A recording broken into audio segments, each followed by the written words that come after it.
கரூர் சின்னாண்டாங்கோவில் அரசு தொடக்கப்பள்ளியில் தலைமை ஆசிரியை புவனா, அதே பள்ளியில் இடைநிலை ஆசிரியராக கலைமதி என்பவர் பணியாற்றுகின்றனர்.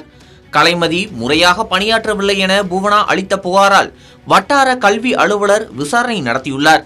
இதில் ஆத்திரமடைந்த கலைமதி இதுகுறித்து புவனாவிடம் கேட்டுள்ளார். வாக்குவாதம் முற்றி 2 ஆசிரியர்களும் ஒருவரை ஒருவர் தாக்கிக் கொண்டனர். இந்த சம்பவத்தை மற்றொரு ஆசிரியை தன் மொபைல் போனில் எடுத்த வீடியோ தற்போது சமூக வலைதளங்களில் பரவி வருகிறது. வகுப்பறையிலேயே ஆசிரியைகள் ஒருவரை ஒருவர் தாக்கிக் கொள்வது, மாணவர் ஒருவரும் ஆசிரியையை அடிக்கும் காட்சிகளை பார்த்த பொதுமக்கள் அதிர்ச்சியடைந்துள்ளனர். இதுகுறித்து மாவட்ட கல்வி அலுவலர் சண்முகவேல் கூறுகையில், பள்ளி வளாகத்திற்குள் ஆசிரியைகள் தாக்கிக் கொண்டது குறித்து விசாரணை நடத்தப்பட உள்ளது, விரைவில் நடவடிக்கை எடுக்கப்படும் என்றார்.